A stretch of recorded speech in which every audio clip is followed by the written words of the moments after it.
کچھ کہانیاں نا ایک خوبصورت ملاقات سے شروع نہیں ہوتی بلکہ ایک کار ایکسیڈنٹ اور ایک چیخ سے شروع ہوتی ہیں۔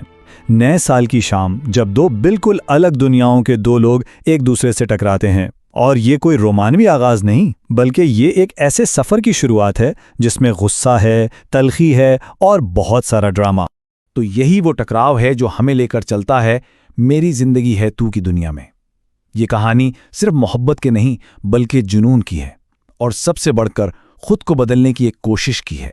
تو سوال یہ اٹھتا ہے کہ جب ایک انتہائی لاپرواہ بے فکر زندگی ایک بہت ہی ذمہ دار اور اپنی دنیا میں مگن زندگی سے ٹکراتی ہے تو کیا ہوتا ہے؟ دیکھیے، یہ صرف گاڑیوں کا ٹکرانا نہیں تھا، یہ تو بس ایک چنگاری تھی جس نے آگے چل کر ایک طوفان کھڑا کر دینا تھا اور دو ایسی دنیاؤں کو جوڑ دینا تھا جن کا آپس میں کوئی میل ہی نہیں تھا۔ اچھا، اس کہانی کو سمجھنے کے لیے سب سے پہلے ہمیں ان دو کرداروں کو سمجھنا پڑے گا جن کی وجہ سے یہ سارا ہنگامہ کھڑا ہوتا ہے، آئرہ اور کامیار۔ یوں سمجھے کہ یہ دونوں دو الگ الگ سیاروں کے لوگ ہیں۔ ایک طرف ہے آئرہ، میڈیکل کی اسٹوڈنٹ، بہت ذمہ دار، جس کی زندگی کا ایک مقصد ہے اپنی پڑھائی، اپنا ہاؤس جاب، اور اس کا تعلق ایک مڈل کلاس فیملی سے ہے۔ دوسری طرف ہے کامیار، امیر باپ کا بیٹا، جس کی زندگی میں کوئی مقصد نہیں، کوئی ذمہ داری نہیں، بس پارٹیاں اور بے فکری۔ تو دیکھا جائے تو زمین اور آسمان کا فرق ہے۔ اب ہوتا یہ ہے کہ اس پہلی تلخ ملاقات کے بعد کامیار کے دل میں آئرہ کے لیے کوئی محبت نہیں بلکہ ایک عجیب سا جنون، ایک آبسیشن پیدا ہو جاتی ہے، اور وہ اسے حاصل کرنے کے لیے کوئی رومانٹک طریقہ نہیں اپناتا، نہیں، بلکہ وہ طاقت کا، بلیک میلنگ کا راستہ چنتا ہے۔ اور یہ جنون وقت کے ساتھ ساتھ بڑھتا ہی چلا جاتا ہے۔ پہلے تو وہ پولیس رپورٹ کے ذریعے آئرہ کو بلیک میل کرتا ہے، پھر وہ پوری رات اس کے گھر کے باہر گاڑی میں بیٹھ کر اس پر نظر رکھتا ہے۔ بات یہاں بھی نہیں رکتی، وہ خود کو گرفتار تک کروا لیتا ہے صرف اس لیے کہ آئرہ اس سے ملنے پولیس اسٹیشن آئے۔ مطلب وہ اس کی یونیورسٹی، اس کے ہسپتال، ہر جگہ پہنچ کر اس کی زندگی کو مشکل سے مشکل تر بنا دیتا ہے۔ اور آئرہ وہ اسے صاف صاف کہتی بھی ہے کہ تم مجھے ہراساں کر رہے ہو، یہ محبت نہیں ہے، لیکن کامیار اپنی ہی دنیا میں ہے، وہ اس بات کو سمجھنے یا ماننے کو تیار ہی نہیں، اور اکثر ایسے یک طرفہ جنون میں ہوتا بھی یہی ہے۔ خیر، جب پانی سر سے گزر جاتا ہے اور آئرہ بالکل تھک جاتی ہے تو وہ تنگ آ کر ایک آخری ملاقات کے لیے ہاں کر دیتی ہے، شاید اس امید میں کہ اس کے بعد یہ سب ختم ہو جائے گا، لیکن اسے اندازہ بھی نہیں تھا کہ یہی ملاقات اس کہانی کا ٹرننگ پوائنٹ ثابت ہونے والی ہے۔ کیونکہ اس ملاقات میں پہلی بار کامیار دھمکی نہیں دیتا، زبردستی نہیں کرتا، بلکہ وہ ایک عجیب سی درخواست کرتا ہے۔ وہ آئرہ سے کہتا ہے کہ بس مجھے یہ بتا دو کہ تمہیں مجھ میں کیا برا لگتا ہے، میں وعدہ کرتا ہوں میں خود کو پوری طرح بدل دوں گا۔ یہ ایک ایسا لمحہ تھا جس کی کسی کو امید نہیں تھی، اور پھر آئرہ اسے سب کچھ بتا دیتی ہے۔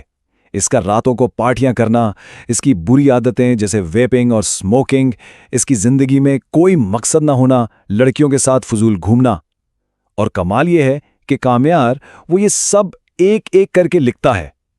یہ فہرست اب صرف آئرہ کی شکایتیں نہیں تھیں، یہ کامیار کے بدلنے کے سفر کا روڈ میپ بن جاتی ہے۔ اور اسی دوران اسے اپنی دادی سے ایک بہت قیمتی نصیحت بھی ملتی ہے۔ وہ کہتی ہیں کہ کسی کے دل میں اترنے کے لیے عاجزی اور نرمی چاہیے ہوتی ہے، زبردستی سے دل نہیں جیتے جاتے، اور ایسا لگتا ہے کہ پہلی بار کامیار یہ بات سننے اور سمجھنے کے لیے تیار تھا۔ تو کامیار نے فیصلہ تو کر لیا خود کو بدلنے کا، لیکن کیا یہ اتنا آسان ہے؟ کامیار کو بہت جلد اس بات کا اندازہ ہو جاتا ہے کہ خود کو بدلنا آدھی جنگ ہے، باقی آدھی جنگ تو دنیا سے لڑنی ہے۔ اور وہ کوشش شروع کر دیتا ہے۔ سچ میں وہ اپنے والد کے دفتر جانا شروع کرتا ہے، اپنی بری عادتیں چھوڑنے لگتا ہے، اور واقعی وہ انسان بننے کی کوشش کرتا ہے جس کا ذکر آئرہ کی لسٹ میں تھا۔ اس کی یہ تبدیلی دیکھ کر اس کے گھر والے، خاص طور پر اس کے والد، حیران رہ جاتے ہیں۔ لیکن سوال اب بھی وہی تھا، کیا یہ سب کافی ہوگا؟ کیونکہ جیسے ہی وہ صحیح راستے پر آنے کی کوشش کرتا ہے تو ہر طرف سے مشکلات کھڑی ہو جاتی ہیں۔ اس کی اپنی ماں آئرہ کو ایک دھوکے باز سمجھتی ہیں اور اس کے گھر پہنچ جاتی ہیں۔ اس کی پرانی دوست آئرہ کو ڈھونڈ کر دھمکیاں دیتی ہے، یہاں تک کہ آئرہ کے اپنے والد کا اعتبار بھی ڈگمگا جاتا ہے، تو ہر طرف سے اس پر پریشر بڑھتا جاتا ہے۔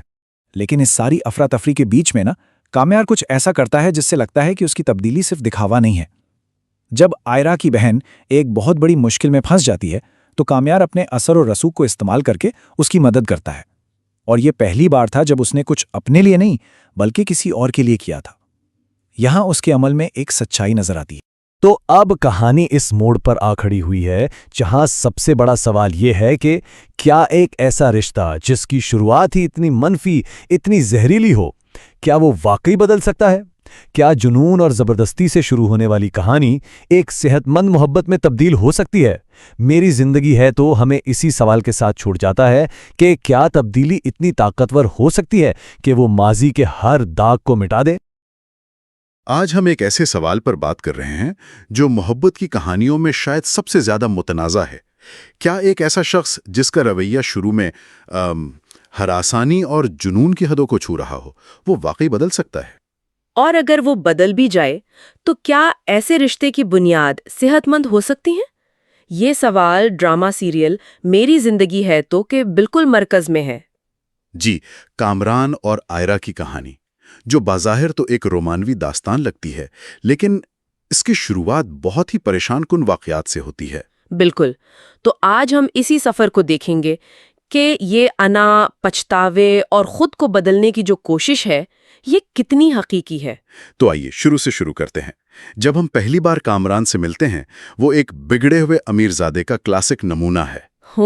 جسے لگتا ہے کہ ہر چیز پیسے اور طاقت سے خریدی جا سکتی ہے۔ اس کے رویے کو محبت تو کہہ ہی نہیں سکتے، یہ سیدھا سٹاکنگ اور ہراسمنٹ ہے۔ بالکل، اس کا ہر عمل اسی ذہنیت کو ظاہر کرتا ہے، جیسے یونیورسٹی میں آئرہ کا پیچھا کرنا، اور اس کے بھائی نادر کے ساتھ وہ کار حادثہ، صرف اسے ڈرانے کے لیے۔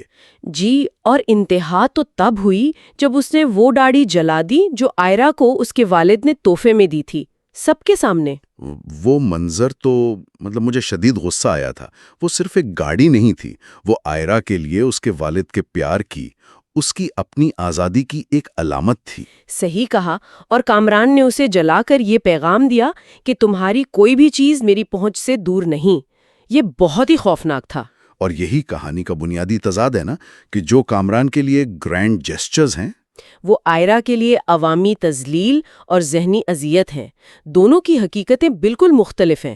کامران اپنی دنیا کا بادشاہ ہے جس نے کبھی نہیں سنا ہی نہیں، اور آئرہ اس کی دنیا میں ایک قیدی کی طرح محسوس کرتی ہے۔ جی، اور پھر وہ لمحہ آتا ہے جب یہ تصادم اپنا عروج پر پہنچ جاتا ہے۔ کامران آئرہ کے گھر والوں سے بدتمیزی کرتا ہے اور آئرہ جو اب تک سب کچھ برداشت کر رہی تھی، وہ سب کے سامنے اسے ایک زوردار تھپڑ مار دیتی ہے۔ وہ ایک دھماکہ تھا۔ بالکل، وہ صرف ایک تھپڑ نہیں تھا، وہ اس کی پوری دنیا کا ٹوٹ کر بکھرنا تھا۔ لیکن یہاں میرا ایک سوال ہے، کیا واقعی ایک تھپڑ، صرف ایک تھپڑ، کسی ایسے شخص کو بدلنے کے لیے کافی ہے جو اتنا خودسر ہو؟ یہ تھوڑا غیر حقیقی نہیں لگتا؟ آپ کا سوال بالکل درست ہے۔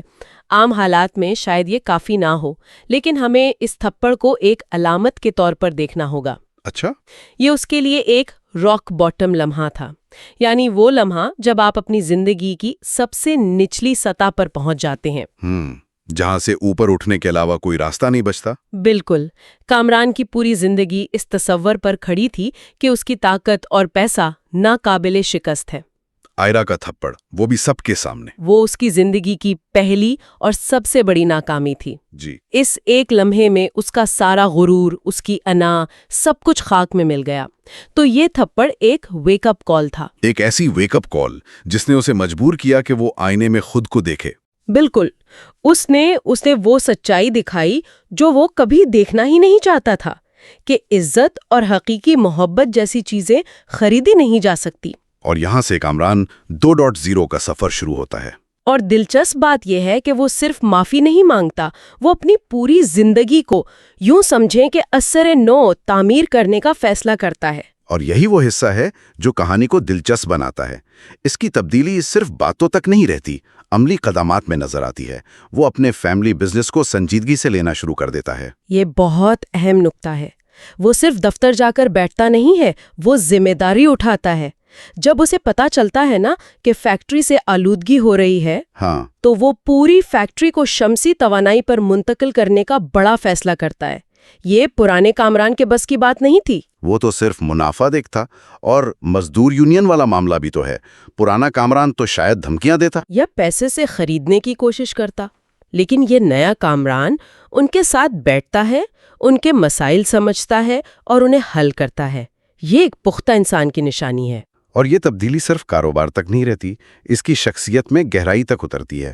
مجھے جو بات سب سے زیادہ متاثر کن لگی وہ اس کا اپنی قیمتی سائبر ٹرک بیچنا تھا۔ اچھا، وہ صرف ایک گاڑی نہیں تھی، وہ اس کی پرانی پہچان کی، اس کے امیر اور لاپرواہ ہونے کی علامت تھی۔ اور اسے بیچ کر وہ ایک اولڈ ایج ہوم کے منصوبے کے لیے فنڈز دیتا ہے۔ اس کا مطلب ہے کہ اب اس کی ترجیحات بدل گئی ہیں۔ بالکل، اب اسے مادی چیزوں سے زیادہ انسانیت کی قدر ہے۔ وہ اپنی پرانی شناخت کو خود اپنے ہاتھوں سے ختم کر رہا تھا۔ لیکن اس کی تبدیلی کا سب سے بڑا ثبوت تو شاید تب ملتا ہے جب وہ اپنی ماضی کی غلطیوں کو ٹھیک کرتا ہے۔ بلا شبہ، وہ جو اس میں آئرہ کی بہن فلک اور اس کے منگیتر اشتیاق کے درمیان غلط فہمی پیدا کی تھی، اسے وہ خود ٹھیک کرتا ہے۔ جی، وہ اشتیاق کے پاس جاتا ہے، نہ صرف معافی مانگتا ہے بلکہ اپنی غلطی کا پورا اعتراف کرتا ہے۔ یہ بہت بڑی بات ہے، اپنی انا کو مار کر کسی کے سامنے اپنی غلطی ماننا، خاص طور پر کامران جیسے کردار کے لیے۔ لیکن اس کی تبدیلی کا اصل امتحان تو تب آتا ہے جب آئرہ کی زندگی میں بحران آتا ہے۔ وہ کامران کے بارے میں سوچتے سوچتے اپنا اہم امتحان ادھورا چھوڑ دیتی ہے، اور اس کا پورا سال ضائع ہونے کا خطرہ ہوتا ہے۔ یہاں پرانا کامران شاید اس موقع کا فائدہ اٹھاتا، خود کو ہیرو بنا کر پیش کرتا۔ لیکن نیا کامران ایسا نہیں کرتا، وہ خفیہ طور پر اس کی مدد کرتا ہے۔ جی، اسے پتہ چلتا ہے کہ آئرہ کے پروفیسر کو اپنے ایک عزیز کے لیے اولڈ ایج ہوم میں جگہ چاہیے جو اتفاق سے کامران ہی بنا رہا ہے۔ وہ پروفیسر کی مشکل حل کرتا ہے اور بدلے میں آئرہ کے لیے امتحان کا دوسرا موقع حاصل کرتا ہے، مگر اس کی ایک شرط ہوتی ہے، اور وہ شرط ہی سب کچھ ہے۔ وہ کہتا ہے آئرہ کو کبھی پتہ نہ چلے کہ یہ سب میں نے کیا ہے۔ بالکل، وہ کوئی کریڈٹ نہیں چاہتا، کوئی احسان نہیں جتانا چاہتا۔ یہاں اس کی توجہ آئرہ کو حاصل کرنے سے ہٹ کر آئرہ کی بھلائی پر مرکوز ہو جاتی ہے۔ یہ جنون سے نکل کر حقیقی پرواہ کی طرف پہلا قدم تھا۔ اب آتے ہیں کہانی کے دوسرے اور شاید سب سے دلچسپ رخ پر۔ کامران کی یہ خاموشی اور دوری آئرہ پر ایک غیر متوقع اثر ڈالتی ہے۔ یہ بہت عجیب ہے نا، جس شخص سے وہ شدید نفرت کرتی تھی اب وہی اس کے خیالات پر قابض ہو گیا ہے۔ جب وہ اس کے پیچھے پڑا تھا تو وہ اس سے بھاگتی تھی، اور جب اس نے پیچھا کرنا چھوڑ دیا تو وہ خود اس کے بارے میں سوچنے لگی، یہاں تک کہ وہ اپنی دوست سے کہتی ہے کہ پتہ نہیں وہ اب کہاں ہے، کیسا ہے۔ وہ خود اپنے جذبات میں الجھ گئی ہے۔ اسے نفسیات کی زبان میں کوگنیٹو ڈسوننس کہتے ہیں، یعنی ذہنی کشمکش۔ اچھا، یہ ایک ایسی کیفیت ہے جہاں آپ کے ذہن میں دو متضاد خیالات ٹکراتے ہیں۔ آئرہ کا دماغ اسے مسلسل یاد دلا رہا ہے کہ کامران برا ہے، لیکن اس کا دل اس کی تبدیلی سے متاثر ہو رہا ہے۔ اور یہ اندرونی تضاد اتنا شدید ہو جاتا ہے کہ وہ اپنے امتحان پر بھی توجہ نہیں دے پاتی۔ تو اس کا مطلب ہے کہ کامران کی خاموشی اس کے شور سے زیادہ طاقتور ثابت ہوئی۔ اس نے ایک خلا پیدا کیا جسے آئرہ کے خیالات نے خود ہی بھر دیا۔ بالکل، اور جب آئرہ کو یہ سچائی پتہ چلتی ہے کہ اس کے امتحان میں مدد کے پیچھے کامران تھا، تو یہ کشمکش ایک طوفان بن جاتی ہے۔ وہ اس کا سامنا کرنے اس کے اولڈ ایج ہوم پہنچ جاتی ہے۔ اور وہ کیا منظر تھا، برسوں کی خاموشی، دبے ہوئے جذبات، نفرت، شکوے، سب کچھ ایک ساتھ باہر آ جاتا ہے۔ کامران اسے وہ آئینہ دکھاتا ہے جسے وہ دیکھنے سے ڈر رہی تھی۔ وہ کہتا ہے کہ بھلے ہی میں تمہاری زندگی سے چلا گیا ہوں، لیکن میں تمہارے دماغ سے نہیں گیا۔ اور وہ سچ کہہ رہا تھا، اس کی غیر موجودگی اس کی موجودگی سے زیادہ طاقتور ہو گئی تھی۔ اور اسی جذباتی لمحے میں آئرہ ٹوٹ جاتی ہے۔ وہ روتے ہوئے اعتراف کرتی ہے، ہاں کرتی ہوں پسند، مجھے نہیں پتا کیسے کیوں، لیکن اب آ گیا ہے پسند۔ وہ آخرکار اپنے دماغ کی جنگ میں دل کی بات مان لیتی ہے۔ اور اس کے جواب میں کامران جو کہتا ہے وہ اس کے پورے سفر کا خلاصہ ہے۔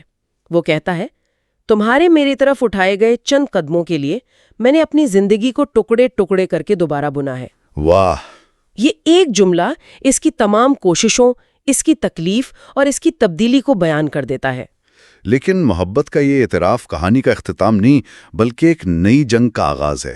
جی، اب ان کی جنگ ایک دوسرے سے نہیں بلکہ اپنے خاندانوں سے ہے، خاص طور پر آئرہ کے والد سے، جو کامران کو اس کے ماضی کی وجہ سے کبھی قبول نہیں کر سکتے۔ اور یہاں ہم کامران 2.0 کا آخری اور سب سے بڑا امتحان دیکھتے ہیں۔ آئرہ کے والد اسے سخت سست کہتے ہیں، اس کی بے عزتی کرتے ہیں۔ پرانا کامران شاید ہنگامہ کھڑا کر دیتا، زبردستی کرتا یا شاید آئرہ کو بھگا کر لے جاتا۔ لیکن یہ نیا کامران انتہائی صبر اور احترام کا مظاہرہ کرتا ہے۔ وہ خاموشی سے چلا جاتا ہے۔ اگلی صبح وہ دوبارہ آتا ہے اور آئرہ کے والد کے سامنے کھڑے ہو کر کہتا ہے، پہلے آپ صحیح تھے اور میں غلط تھا، یہ بہت بڑی بات ہے۔ بالکل، وہ کہتا ہے آپ کا میرے ساتھ جو بھی برتاؤ ہے وہ ٹھیک ہے، یہ وہ کامران ہے جو اپنی غلطی ماننا سیکھ گیا ہے۔ وہ صرف ایک موقع مانگتا ہے خود کو ثابت کرنے کا، اور فیصلہ والد پر چھوڑ دیتا ہے۔ جی، وہ اب اپنی مرضی تھوپنے کی کوشش نہیں کرتا بلکہ دوسرے کی رضا حاصل کرنا چاہتا ہے۔ تو کہانی ہمیں اس دوراہے پر لا کھڑا کرتی ہے جہاں ایک بڑی بحث چھڑ جاتی ہے کہ کیا کامران کی تبدیلی واقعی حقیقی ہے، یا یہ آئرا کو جیتنے کی ایک زیادہ نفیس، ایک ہوشیار حکمت عملی ہے؟ اس میں دو بہت مضبوط نقطہ نظر ہیں۔ پہلا تو یہ کہ کامران کی تبدیلی 100% حقیقی ہے، اور اس کے ثبوت اس کے ٹھوس اقدامات ہیں۔ فیکٹری کو شمسی توانائی پر منتقل کرنا، اولڈ ایج ہوم بنانا، یہ سب کام آئرا کو براہ راست متاثر نہیں کرتے۔ صحیح، یہ ایک گہری اندرونی تبدیلی کی عکاسی کرتے ہیں۔ یہ صرف دکھاوا نہیں لگتا، خاص طور پر آئرا کی خفیہ مدد والا معاملہ۔ اگر یہ چال ہوتی تو وہ اس کا کریڈٹ ضرور لیتا۔ بالکل، لیکن اب ذرا دوسرا زیادہ تلخ نقطہ نظر دیکھتے ہیں۔ اس کے مطابق یہ سب ایک بہت ہی ذہین قسم کی ہیرا پھیری ہے۔ تبدیلی کی بنیاد کیا تھی؟ آئرا کا تھپڑ اور اس کی نفرت۔ یعنی اس کی ہر کوشش کا محور اب بھی آئرا ہی ہے؟ جی، جیسا کہ اس کے دادا نے بھی کہا تھا، کیا کہہ دیا اس لڑکی نے کہ خود کو دوبارہ بنانے میں جڑ گیا ہے تو اس نظریے کے مطابق اس نے صرف اپنی حکمت عملی بدلی ہے۔ جب جاریت ناکام ہوئی تو اس نے ایک بدلاوا نیک انسان بن کر دل جیتنے کی کوشش کی۔ بالکل، اور اس نقطہ نظر سے دیکھیں تو آئرا کے امتحان میں خفیہ مدد بھی ایک چال ہو سکتی ہے۔ اچھا، وہ کیسے؟ یہ آئرا کو اخلاقی طور پر اپنا مقروض بنانے کا ایک طریقہ تھا۔ جب آئرا کو سچائی کا علم ہوا تو وہ خود کو اس کے احسان تلے دبا ہوا محسوس کرنے لگی، جس کی وجہ سے اس کے لیے کامران کو نظر انداز کرنا اور مشکل ہو گیا۔ یہ تو بہت ہی منفی سوچ ہے، لیکن اس میں بھی وزن ہے۔ اگر ہم اس کی شخصیت کی بنیاد دیکھیں جو کہ جنونی تھی، تو کیا ایک جنونی شخص واقعی بدل سکتا ہے یا وہ صرف اپنا طریقہ بدلتا ہے؟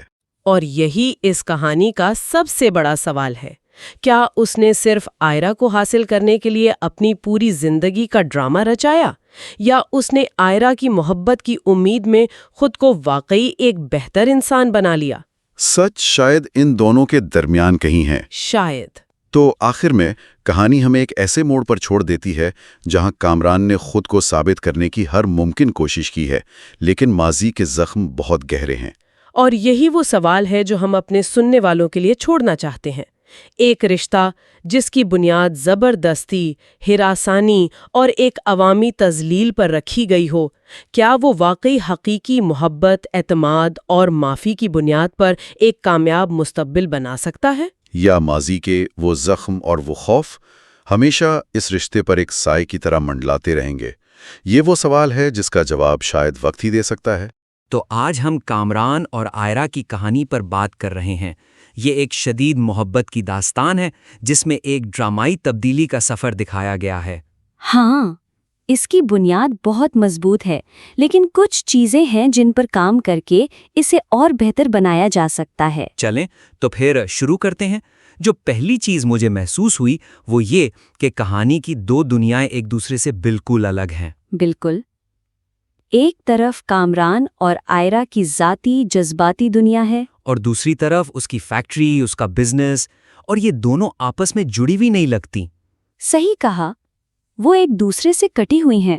جب ہم کامران اور آئرا کے رشتے کی گہرائی میں ہوتے ہیں تو اچانک فیکٹری کا سین آ جاتا ہے۔ ہاں، اور وہ یونین لیڈر سے جھگڑ رہا ہے یا سولر پینل کی بات کر رہا ہے۔ تو ایک ناظر کے طور پر آپ اس جذباتی کیفیت سے باہر آ جاتے ہیں۔ ایسا لگتا ہے جیسے چینل بدل گیا ہو۔ کمزوری یہی ہے کہ ہمیں صرف بتایا جاتا ہے کہ وہ یہ سب آئرا کے لیے کر رہا ہے، لیکن دکھایا نہیں جاتا۔ آدھی کہانی مرکزی پلاٹ پر ایک بریک کی طرح لگتی ہے، اسے آگے بڑھانے والے انجن کی طرح نہیں۔ تو کیا کریں؟ ان دونوں دنیاوں کو جوڑیں کیسے؟ فیکٹری والے سین کم کر دیں؟ نہیں، بالکل نہیں۔ سینز کم کرنے کی ضرورت نہیں، انہیں ایک نیا مقصد دینے کی ضرورت ہے۔ اچھا، وہ کیسے؟ میری تجویز یہ ہے کہ فیکٹری کو کامران کے لیے ایک یوں سمجھے ایک عملی میدان بنا دیا جائے، ایک ٹیسٹنگ گراؤنڈ کی طرح۔ بالکل، یہ صرف بزنس کی جگہ نہ ہو بلکہ اس کی تبدیلی کا امتحان ہو۔ ہر کاروباری چیلنج اس کی نئی شخصیت کا ایک ٹیسٹ بنے۔ یہ دلچسپ ہے، فیکٹری کے مسائل کو اس کی ذاتی آزمائش بنا دیا جائے۔ ہاں، ایک موقع جس سے وہ آئرا کو اور خود کو یہ ثابت کر سکے کہ وہ واقعی بدل گیا ہے۔ کوئی مثال دے سکتی ہے؟ جیسے وہ یونین لیڈر والا مسئلہ ہے۔ ضرور،